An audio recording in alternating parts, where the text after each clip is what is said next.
What's up, y'all? We back. Damn, I continue with these stories of my life through the streets of Baltimore and the prisons of surrounding counties. Today, we're going to talk about Keisha. Keisha, you know, for y'all that's not from Baltimore, that's what they call that K, K2. That's what they call it. That's what they call it here. They call it that Keisha. So, this going to jump off into another bit, my last bit. I start from the beginning on another video, but like I was like pretty much advanced by the time I was going. Sad to say, by the time I caught this bit, so like, you know, I'm really pretty much hustling and selling drugs. Selling drugs. Yeah, basically, I'm running it up. I'm running it up, and like as I get to go into more of these stories in more detail or whatever, you'll see what I'm talking about. But I'm at Central Laundry, and it's a therapeutic community. So basically, it's a program camp, and you got two buildings: A building, B building. A building is just pretty much anybody can be in A building, coming from whatever, as long as you in a Maryland Department of Corrections. B building is the program building. It's pretty much once you start programming whatever, that's where you'll be housed at. But A building is more so like it's like the jungle for real. Like everything, it ain't like crazy like niggas getting hit and all that all the time, but it's prison, so shit go down. And around this time, like I said, I was chasing the bag for real. So everybody I had around me was pretty much with the same thing. So I had a horse. Like I had a horse. For y'all, those of y'all that don't know, a horse is terminology used for somebody that's going to bring it in. That's going to bring it in for you. And at this time, I was getting a lot of brown. Brown, we call tobacco brown, hence the color. So when I was doing that, Keisha had got that, K2 had got real popular around this time for real, because dudes that found out it was something like weed or whatever, but they ain't had a piss for it yet. They ain't had a piss test for it yet. So, you know, niggas that like weed was hopping on it. And I was selling, and this, at the time, they wasn't even strips yet. They was still pills. I was selling buttes real heavy. And I wasn't being greedy. So I was catching the brown, and I was catching the butte pills. And my man, would go in with me on the brown, and he had asked, could my horse bring the K in for him? So I really ain't give a fuck, cause I ain't a petty dude for real. So my horse started bringing the K to us too, because it's all the same, you know, it's all rollable, smokable type shit. So all that can fit in the same joint. So it's going good. Everything going good. Shit rolling. Now see, at this prison, like even though it's two different buildings, when they go out, we all wreck together. So when they call wreck, they call yard. Everybody go out. And once you get out there, you know, that's how you get your money. Cause like at this time for real, I was really only wanted money. I only wanted dots. That's why I was fucking with the boxings for real. Cause I only wanted dots. And I was getting 50 a piece for the boots right there, and was getting them wholesale off the street, dirt cheap. So, you know, it all made sense to to a person that was still doing things the wrong way. You know what I mean? But nevertheless, once they would call y'all, you gonna go out there, grab the numbers from whoever you need to grab, whoever trying to get something, go check them, whatever, hit them, and keep it pushing or whatever. So now everybody get to chasing this K2 shit, but my man, yo playing fan too. So he hitting me with the K, but see, when he would give me the K, only thing I would give it to my homeboy and let him sell it and just give me food for it. Like that. That's just how. That was just like another little side hustle for real. So this one particular day, this dude comes up to my man and he wanted to buy. He had a $25 dot. Now this particular dude, he a dude that don't. He don't really get no money. Like he do like Lord around the joint hustles. He basically living off the land. Basically, what we call living off the land, like eating state food, working a state job. Like basically everything that he getting is coming from the state. Like so, he gotta have it also. He like that Keisha, and even though niggas do sell shots or whatever, you always want to get a 25 or whatever.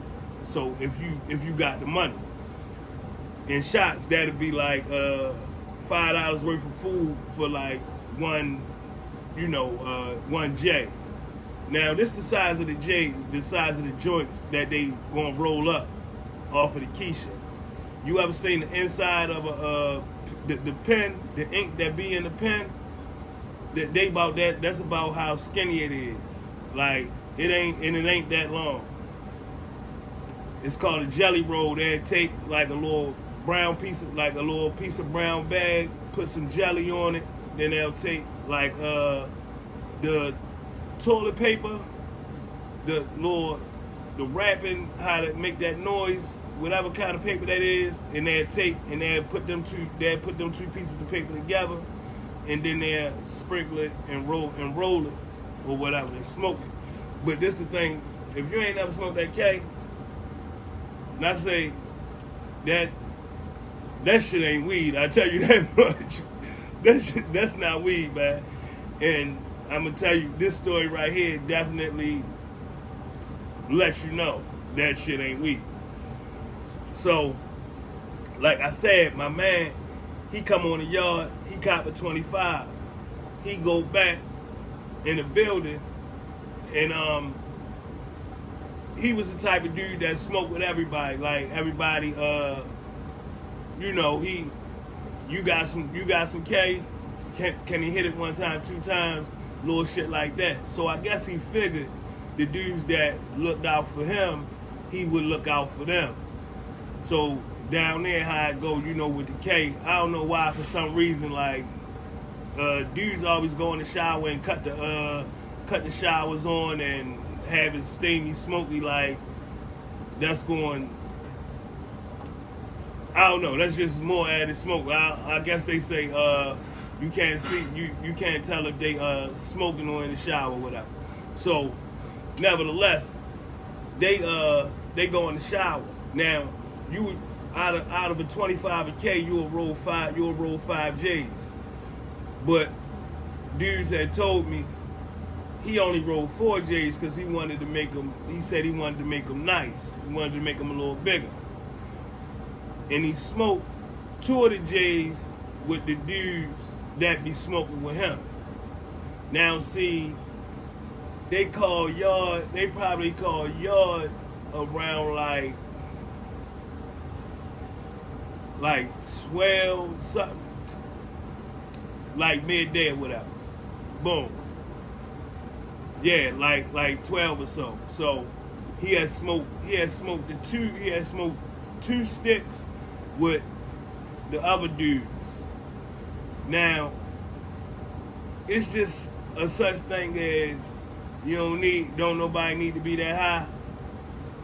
And this is one of them cases.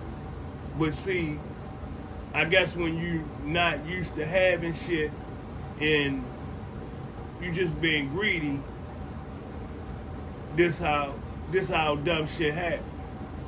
So after he smoked the 2 sticks with them, he smoked the other 2 sticks to the face, like, yeah, he let niggas know, like, you know, I'ma smoke these mine, whoop, whoop, whoop, I'ma enjoy myself. And I guess that's what he called himself doing. So dude's like, he went off and he smoked his other 2 sticks. So, you know, count clear, all that and everything now. It's at the 4 and everything. So they about to start doing movement for medication. So the dudes come up there for Medline, and one of the dudes see me. He say, yeah, he say, damn, yo, your man down there throwing a party.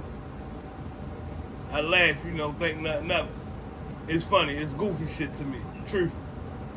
So but me and my Doug Jeezy, shout out to my nigga Jeezy, man, if you ever see this, man. Me and my Doug Jeezy, we just walking back and forth, basically plotting on taking over the world. You know how it go, them conversations that you have, trying to get your mind right, trying to stay focused or whatever. And as we doing that, we bopping back and forth.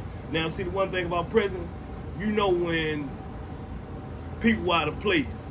You know how you've been doing something for so long and you see something that's not right. That's how this situation went.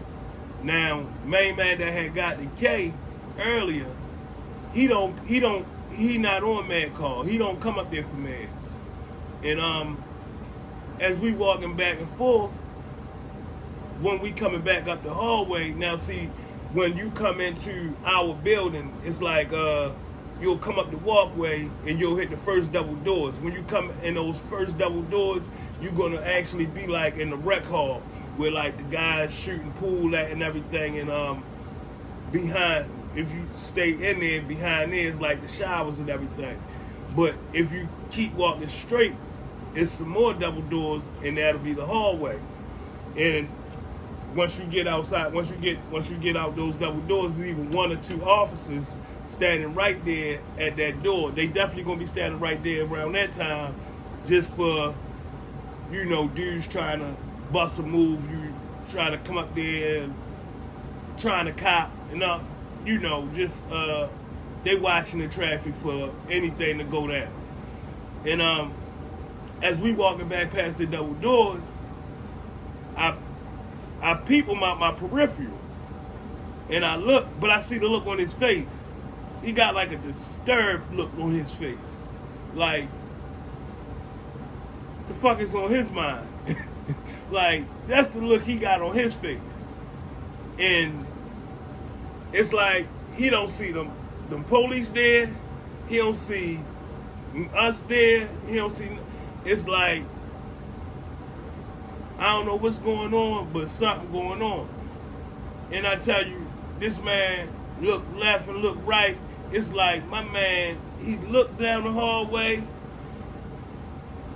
and looked back, and I'm telling you, this man shot off like he had rocket fuel in his ass. And he was haul-assing, man. When I tell you, running top speed down the hallway, mind you, we're in prison. There's hella people lined up on the wall on the phones. It's people walking back and forth, but like as he get to running through this hallway, like people moving out of his way, and I'm looking at him like, Lord is my witness, man. This man running top speed. He not looking in front of him though. He's looking back. He's looking behind him. And fuck me up. I was looking to see what was chasing them. Cause it got to be some killers or a pit bull or something. And he running full speed, man. And the next thing you know, see, cause as you go to the back where they issue the meds at, it's some more double doors. But they got the double door to the left open, and the double door to the right is closed. You know how you gotta pull a joint out the top? Yeah, it's one of them type of situations. Guess what? That motherfucker ain't budging. And I tell you, this man ran into it like a car accident. He hit that door so hard, man, it sounded like a gunshot went off in that hallway. And the only thing I could think of was, this boy hot.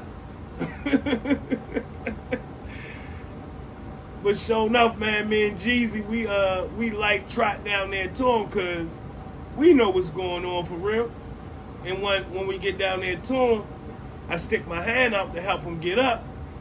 And it's like, if he was trying to get a role in a scary movie, he would have been casted for that part. Cause when I tell you, he looking like he never saw me before. Like he backing up, and like the look of terror that's on his face, it's unreal. And he just like, I'm sorry, yo, I'm sorry, yo, I'm sorry. I don't know what the fuck this man is talking about, sir. At all. But the police come down there and everything, and they finally get him up, and they get the nurse around. And of course, you know he split his shit. They had to take him to the hospital and everything. And they knew he was high though. But see, the thing about it, like I told you, when that Keisha came in, they couldn't piss for it. So even though they knew he was high, it ain't what you know. It's what you can prove. So he beat him that day. But I'm telling you, boy, I know he had a headache the rest of that week. And that, man, that's pretty much how that story went. But hey, remember, you ain't even got to put yourself in that position because you can stay out here and be free and smoke regular weed and, you know, live your life. Just remember, man, you cut different. Even if you lose sight, never lose the vision.